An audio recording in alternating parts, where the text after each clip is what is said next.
इस वीडियो के अंत तक आप जानेंगे इस पाठ से संबंधित संपूर्ण जानकारी। नमस्कार सभी को, हिंदी कला केंद्र में आपका स्वागत है। अगर आप इस चैनल पर नए हैं तो पहले इसको सब्सक्राइब करें व बेल आइकन को दबाना ना भूलें ताकि नए वीडियो का नोटिफिकेशन सबसे पहले आपको मिले। बच्चों, आज हम पढ़ने जा रहे हैं हमारी हिंदी की पुस्तक दुर्वा का पाठ 12, जिसका शीर्षक है शहीद झलकारी बाई। ये एक एकांकी है। रानी लक्ष्मीबाई का नाम तो बच्चों आप सभी ने सुना होगा, लेकिन झलकारी बाई का नाम बहुत कम बच्चों ने सुना है। तो सबसे पहले थोड़ा सा झलकारी बाई के बारे में जान लेते हैं। झलकारी बाई का जन्म 22 नवंबर 1830 को झांसी के पास के भोजला गांव में एक निर्धन कोली परिवार में हुआ था। झलकारी बाई के पिता का नाम सदोवर सिंह और माता का नाम जमुना देवी था। जब झलकारी बाई बहुत छोटी थी तब उनकी मां की मृत्यु हो गई थी और उसके पिता ने उन्हें एक लड़के की तरह पाला था। 1857 की क्रांति के समय जब स्वतंत्रता संग्राम चल रहा था, उस वक्त रानी लक्ष्मीबाई को अंग्रेजों ने घेर लिया था, तो उनको वहां से सुरक्षित निकालने में झलकारी बाई ने अपनी जान की बाजी लगा दी थी। इसी घटना को आज हम इस एकांकी के माध्यम से जानेंगे। एकांकी तो बच्चों आप सभी जानते ही हो, आपने अपनी स्कूल में भी किसी कहानी को लेकर या किसी घटना को एकांकी के रूप में जरूर दिखाया होगा।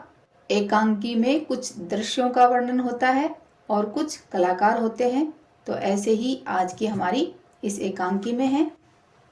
सबसे पहले दृश्य के बारे में जानते हैं। दृश्य क्या था? सन 1857 ईस्वी।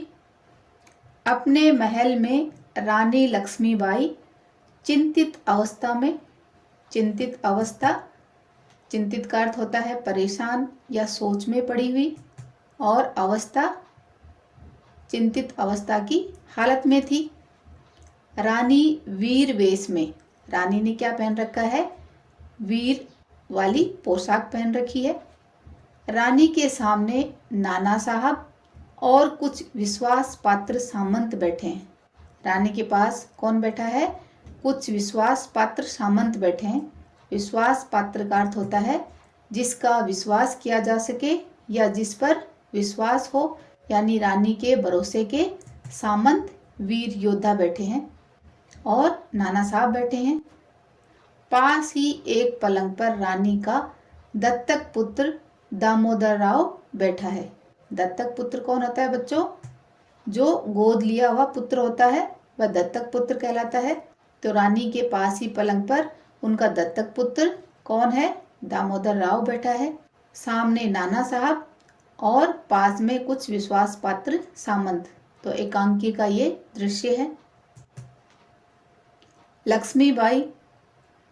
झांसी के वीरों, अंग्रेजों की विशाल सेना ने झांसी को चारों ओर से घेर लिया है। लक्ष्मीबाई अपने वीर सिपाहियों को कह रही है कि अंग्रेजों की विशाल सेना ने, विशाल यानी अंग्रेजों की बहुत बड़ी सेना ने हमारी झांसी को चारों तरफ से घेर लिया है। हमारी सेना के अनेक योद्धा वीर गति प्राप्त कर चुके हैं। रानी की सेना के बहुत सारे योद्धा वीर गति यानी युद्ध करते हुए मृत्यु को प्राप्त कर चुके हैं। कुछ सरदार अंग्रेजों से जा मिले हैं। अब हमारे सामने सिर्फ एक ही रास्ता बचा है कि हम किले का फाटक खोल दें और अंग्रेज सेना को युद्ध के लिए ललकारें। ललकारें यानी उनको चुनौती दें। यही हमारे सामने अब रास्ता है। झांसी की रक्षा के लिए अपने प्राणों के बलिदान का अवसर आ गया है। अब रानी को लग रहा है कि झांसी की रक्षा के लिए अपने प्राणों की आहुति देने का मौका अब आ गया है, तो हम झांसी के लिए लड़ेंगे। और रानी को लग रहा है कि अभी हमारे सामने ये एक ही रास्ता बचा है, क्योंकि उनके बहुत सारे योद्धा तो वीरगति को प्राप्त कर चुके हैं और कुछ उनके सरदार अंग्रेजों से उनकी टीम में जाकर मिल गए हैं। तो अब उनके पास क्या रास्ता है कि अपने किले का फाटक खोल दें और अंग्रेजों से युद्ध के लिए तैयार हो जाएं। सामंत। रानी माँ झांसी पर अपने प्राण न्यौछावर करने के लिए हम हमेशा तैयार हैं। प्राण न्यौछावर करना, अपने प्राणों का बलिदान देना या उनकी कुर्बानी देनी, उसके लिए हम हमेशा तैयार हैं। दामोदर राव की सुरक्षा का प्रबंध भी हम कर लेंगे। दामोदर राव कौन है? रानी का दत्तक पुत्र। तो हम इनकी सुरक्षा का प्रबंध भी कर लेंगे। सुरक्षा यानी इनकी रक्षा, और प्रबंध का अर्थ है इंतजाम। तो इनकी रक्षा का इंतजाम हम कर लेंगे। लेकिन जानबूझकर अंग्रेजों की सेना के सामने जाकर प्राण देने में कोई समझदारी नहीं है। तो ये बात रानी को सामंत ने समझाई कि ऐसे जानबूझकर हम अंग्रेजों के सामने जाकर अपनी जान देने में कोई समझदारी नहीं है, क्योंकि वो लोग बहुत ज़्यादा हैं और हम लोग कम हैं। उचित तो ये होगा कि किसी तरह किले से सुरक्षित निकलकर हम फिर से सेना को संगठित करें। संगठित करने का अर्थ होता है एकत्रित करना या जोड़ें। तो हम एक बार किले से बाहर सुरक्षित निकले और फिर अपनी सेना का विस्तार करें तो ज़्यादा सही रहेगा। लक्ष्मीबाई, मैं आपकी योजना से सहमत हूँ। योजना का अर्थ होता है रणनीति या प्लान। तो मैं आपकी रणनीति से सहमत हूँ, लेकिन अब इस अंग्रेज सेना का घेरा तोड़कर किले से बाहर निकल पाना आसान नहीं है। आप तो जानते ही हैं कि अंग्रेजों के भेदिए महल के भीतर भी हैं। भेदिए कौन होते हैं? जासूस या गुप्तचर, जो अंदर की बात बाहर अंग्रेजों को बता देंगे। तो रानी कह रही है कि अंग्रेजों के भेदिए भी महल के भीतर आ गए हैं। ये गद्दार कौन होते हैं? जो विद्रोही। तो ये गद्दार हमारी छोटी छोटी बातें अंग्रेजों तक पहुंचा रहे हैं। ऐसी स्थिति में चूहे की तरह बिल में घुसे रहने से तो अच्छा है हम शेर की तरह शत्रु पर टूट पड़े। तो रानी कह रही है कि अंग्रेजों के कुछ भेदिए हमारे महल के भीतर आ गए हैं और वो हमारी छोटी छोटी बातों को, हमारे जो भी आगे की चाल है, उनको अंग्रेजों तक पहुंचा रहे हैं। तो हम ऐसे चूहे की तरह निडर बनकर अंदर छुपकर बैठे हैं। इससे अच्छा तो है कि हम शेर की तरह उन पर टूट पड़े, यानी उन पर आक्रमण कर दें। नाना साहब, महारानी, आप जैसी वीरांगना को हम मरने के लिए अंग्रेजों की सेना के सामने नहीं धकेल सकते। वीरांगना कौन होती है? वीर स्त्री। तो आप जैसी वीर स्त्री को हम ऐसे ही अंग्रेजी सेना के सामने मरने के लिए नहीं भेज सकते। मैं सामंत की बात से सहमत हूँ। आपका ये निर्णय वीरोचित तो है, वीरोचित यानी वीरतापूर्ण तो है, पर रणनीति की दृष्टि से उचित नहीं है। क्योंकि नाना साहब को लगा कि आपका ये निर्णय तो सही है, लेकिन इस वक्त ये रणनीति की दृष्टि से सही नहीं है। हमें कोई दूसरा रास्ता निकालना होगा। आपकी पराजय यानी आपकी हार केवल रानी लक्ष्मीबाई की पराजय नहीं होगी, वह झांसी की पराजय होगी। क्योंकि रानी तो झांसी की रानी थी ना, तो जब झांसी की रानी ही हार जाएगी तो पूरी जनता की हार तो अपने आप हो जाएगी। यदि झांसी इतनी आसानी से पराजित हो गई तो पूरे भारत में चल रहा स्वाधीनता संग्राम ही खतरे में पड़ जाएगा। ये बात किस समय की है बच्चों? 1857 के समय, जब पूरे देश भर में स्वतंत्रता संग्राम के लिए जंग चल रही थी। स्वाधीनता संग्राम यानी आज़ादी के लिए युद्ध जब चल रहा था, उस समय की बात है। तो नाना साहब समझा रहे हैं कि यदि इतनी आसानी से अंग्रेजों ने झांसी को जीत लिया तो पूरे भारतवर्ष में जो स्वाधीनता संग्राम चल रहा है वो भी खतरे में पड़ जाएगा। सबकी निगाहें आप पर टिकी हैं। निगाहें यानी सबकी नज़र आप पर ही टिकी हुई है। तभी एक दूत का प्रवेश। दूत कौन होता है? एक संदेश वाहक। क्या संदेश लेकर आया है? दूत ने आते ही कहा, महारानी की जय। लक्ष्मीबाई, कहो दूत, क्या समाचार लाए हो? दूत, रानी माँ, समाचार शुभ नहीं है, यानी समाचार अच्छा नहीं है। अंग्रेजों की सेना का घेरा झांसी के चारों ओर बहुत कड़ा हो गया है। उन्होंने आपको जिंदा ही पकड़ने की ठान रखी है। ठान लेना का अर्थ है निश्चय करना। ये एक बच्चों मुहावरा भी है, जिसको आप अपनी नोटबुक में अलग से लिखते जाइए। तो दूत ने कहा कि अंग्रेजों ने झांसी के चारों तरफ बहुत कड़ा प्रबंध कर लिया है और आपको जिंदा ही पकड़ने की सोच ली है। लक्ष्मीबाई ने कहा, दूत तुम जाओ, घटनाओं पर कड़ी निगाह रखो। दूत तेज कदमों से चला जाता है। लक्ष्मीबाई, नाना साहब, मैं किसी भी हालत में अंग्रेजों की बंदी नहीं होना चाहती। बंदी का अर्थ होता है गुलाम। तो मैं किसी भी हालत में अंग्रेजों की गुलाम नहीं होना चाहती। मैं झांसी की रक्षा करते करते शहीद हो जाना पसंद करूंगी। आप आदेश दें। हम अंग्रेजों पर टूट पड़ना चाहते हैं। टूट पड़ना ये भी एक मुहावरा है जिसका अर्थ है अचानक से धावा बोलना। तो रानी चाहती है कि ऐसी हालत में मैं अंग्रेजों की ऐसे बैठे बैठे गुलाम नहीं बनना चाहती। मैं चाहती हूँ कि मैं झांसी की रक्षा करते करते शहीद हो जाऊं। अगर आप आदेश दें, आज्ञा दें, तो हम सब मिलकर अंग्रेजों पर धावा बोल दें। तभी नारी सेना की सेनापति झलकारी बाई का प्रवेश होता है। लक्ष्मीबाई की हमशक्ल यानी एक जैसी शकल सूरत वाला हमशक्ल कहलाता है। तो झलकारी बाई कौन थी? नारी सेना की सेनापति थी, जो कि लक्ष्मीबाई की तरह ही दिखती थी। झलकारी बाई, महारानी की जय। लक्ष्मीबाई, आओ आओ झलकारी बाई, तुम ठीक समय पर आई हो। कहो तुम्हारी सेना की क्या तैयारी है? झलकारी बाई, रानी माँ, नारी सेना अगली पंक्तियों में लड़ने के लिए तैयार खड़ी है। बस आपके आदेश की प्रतीक्षा है। आपके आदेश की प्रतीक्षा यानी आप आज्ञा दें, बस उसी का इंतजार कर रही है। किंतु लक्ष्मीबाई, किंतु क्या? निसंकोच होकर कहो। निसंकोच का अर्थ होता है बिना रुकावट या साफ साफ।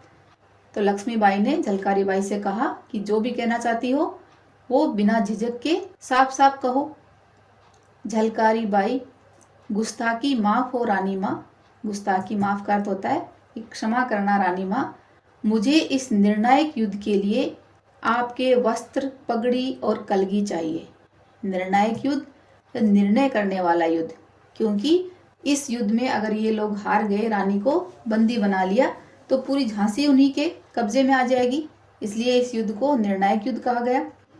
तो इस निर्णायक युद्ध के लिए मुझे आपके वस्त्र, पगड़ी और कलगी चाहिए।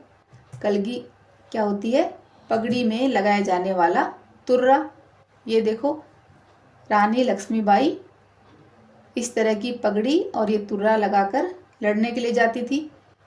तो झलकारी बाई ने रानी के कपड़े और उनकी पगड़ी और ये कलगी मांगी। क्यों मांगी? अभी देखते हैं। लक्ष्मीबाई मुस्कुराकर, ठीक है झलकारी, तुम्हारी ये इच्छा अवश्य पूरी होगी। लक्ष्मीबाई कक्ष में जाती है यानी कमरे में जाती है और एक थाल लाकर झलकारी को देती है। झलकारी उन्हें झुककर प्रणाम करती है। झलकारी का प्रस्थान, प्रस्थान का अर्थ है झलकारी वहां से चली जाती है। लक्ष्मीबाई, देखा आपने, अब अधिक सोचने का समय नहीं है, मैदान में उतरने का समय है। मैदान में उतरना ये एक मुहावरा है जिसका अर्थ है मुकाबले पर आना या लड़ने को मैदान में आना। तो रानी कह रही है कि अभी हमें लड़ने के लिए मैदान में उतरना ही पड़ेगा। नाना साहब कुछ कहना ही चाहते हैं, तभी झलकारी बाई रानी की वेशभूषा, वेशभूषा यानी रानी की वो पोशाक जो लेकर गई थी, उसमें सजकर प्रवेश करती है। सब लोग उसे देखकर आश्चर्य में पड़ जाते हैं। आश्चर्य में क्यों पड़ जाते हैं?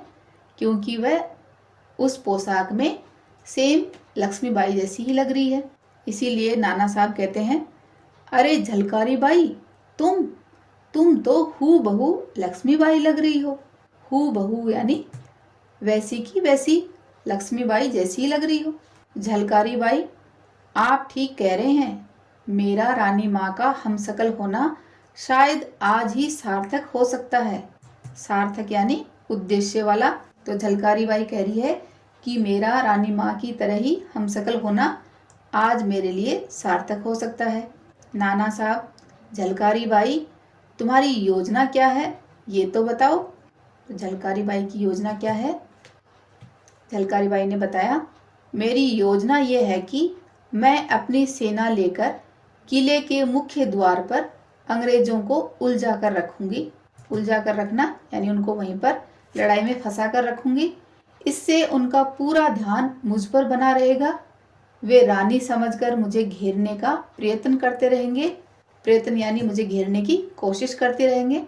इतने में रानी माँ दामोदर सहित अपने वीर सैनिकों को लेकर महल से दूर निकल जाएगी। तो ये झलकारी बाई की योजना थी और इसीलिए झलकारी बाई रानी के कपड़े पहनना चाहती थी। लक्ष्मीबाई, लेकिन झलकारी बाई, मैं तुम्हें जानबूझकर मौत के मुंह में कैसे जाने दूं? मौत के मुंह में जाना ये भी एक मुहावरा है जिसका अर्थ है अपनी जान जोखिम में डालना या स्वयं को खतरे में डालना। तो उसकी ये बात सुनकर लक्ष्मीबाई कह रही हैं कि झलकारी बाई, मैं तुम्हें ऐसे जानबूझकर मौत के मुंह में कैसे जाने दूं? क्योंकि वहां तो अंग्रेजी सेना इतनी है ना, तो झलकारी बाई की मृत्यु भी लगभग निश्चित ही है। झलकारी बाई, रानी माँ, आप ही ने हमें सिखाया है कि वीरांगनाएं मौत से नहीं डरती। वीरांगनाएं यानी वीर स्त्रियां मौत से नहीं डरती। हम प्राणों की बाजी लगाकर भी झांसी की रक्षा करेंगे। प्राणों की बाजी लगाना ये भी एक मुहावरा है जिसका अर्थ है बहुत साहस करना। तो हम बहुत सारा साहस लगाकर झांसी की रक्षा करेंगे और अपनी प्राणों की आहुति देंगे, लेकिन डरेंगे नहीं। नाना साहब, झलकारी बाई ठीक कहती हैं महारानी, अब आप देर मत कीजिए। झलकारी बाई जैसा कहती हैं वैसा ही कीजिए। महारानी की जय, झांसी अमर रहे का जय घोष करते हुए झलकारी बाई का प्रस्थान। जय घोष यानी जोर से कही जाने वाली जय। तो महारानी की जय, झांसी अमर रहे, ये नारा लगाते हुए झलकारी बाई वहां से जाती है। कहाँ जाती है? अंग्रेजों का सामना करने के लिए। तो अभी बच्चों आपके लिए एक छोटा सा सवाल है। लक्ष्मीबाई के दत्तक पुत्र का नाम क्या है? वो आप मुझे कमेंट बॉक्स में लिखकर बताना। लक्ष्मीबाई के वेश में झलकारी बाई अंग्रेजी सेना पर टूट पड़ती है। अंग्रेजी सेना को काटती हुई झलकारी बाई आगे बढ़ती है। नारी सेना भी शत्रुओं को काटती हुई युद्ध कर रही है। झलकारी बाई के शरीर पर अनेक घाव लगे हैं। वह निढाल है। निढाल यानी बहुत ज्यादा थक गई है। यह देखकर जनरल अपने सैनिकों को हुक्म देता है। जनरल रोज, सैनिकों, झांसी की रानी को जिंदा पकड़ना है। चारों ओर से घेर लो इसे। अंग्रेजी सेना आगे बढ़ती है और निढाल झलकारी बाई को बंदी बना लेती है। क्योंकि अंग्रेज तो लक्ष्मीबाई को बंदी बनाना चाहते थे, तो उन्होंने झलकारी बाई को लक्ष्मीबाई समझकर उसको बंदी बना लिया। जनरल रोज, झांसी की रानी, तुम बहुत बहादुर हो। हम तुम्हारी बहादुरी को सलाम करते हैं, लेकिन अब तुम हमारी बंदी हो, यानी अब तुम हमारे गुलाम हो। झलकारी बाई, जनरल, झांसी की रानी को जिंदा पकड़ना तुम्हारे बुत्ते की बात नहीं है। बुत्ते की बात नहीं का अर्थ है कि तुम्हारे बस की बात नहीं है, तुम्हारा सामर्थ्य इतना नहीं है कि तुम झांसी की रानी को जिंदा पकड़ सको। वह जीवित रहने तक स्वतंत्र ही रहेगी। रानी झांसी की जय। इतना कहकर झलकारी बाई बेहोश हो जाती है। जनरल रोज, क्या यहाँ कोई है जो इसे पहचानता हो? एक सैनिक वहां आता है और झलकारी को पहचान लेता है। सैनिक, जनरल, आपका शक ठीक है। शक यानी आपका संदेह ठीक है। ये लक्ष्मीबाई नहीं, उनकी हम शक्ल झलकारी बाई है। जनरल रोज, झलकारी बाई, इस औरत ने तो कमाल कर दिया। झलकारी बाई का मृत शरीर धरती पर पड़ा है। मृत यानी मरा हुआ धरती पर पड़ा है। जनरल रोज अवाक खड़ा है। पर्दा धीरे धीरे गिरता है। अवाक का अर्थ है आश्चर्य में पड़ना। क्यों आश्चर्य हो रहा है जनरल रोज को? क्योंकि वह इतनी देर से रानी लक्ष्मीबाई समझकर झलकारी बाई से लड़ाई कर रहा था। तो उसकी वीरता को देखकर जनरल रोज आश्चर्यचकित में पड़ गया और साथ ही झलकारी बाई ने भी अपने प्राणों का बलिदान दे दिया। और इस तरह झलकारी बाई की योजना से रानी लक्ष्मीबाई सुरक्षित वहाँ किले से बाहर निकल गई। तो इस तरह बच्चों, उम्मीद करती हूँ कि आपको ये एकांकी बहुत अच्छी तरह से समझ में आई होगी। अब इसके अभ्यास प्रश्नों को इसके भाग 2 में करेंगे। अगर हमारे वीडियो बन ही रहे हैं आपके फेवरेट, तो फिर क्यों ना करें इनको लाइक, सब्सक्राइब और रिकमेंड। हमें और बेहतर बनाने के लिए आप कर सकते हैं कमेंट। धन्यवाद।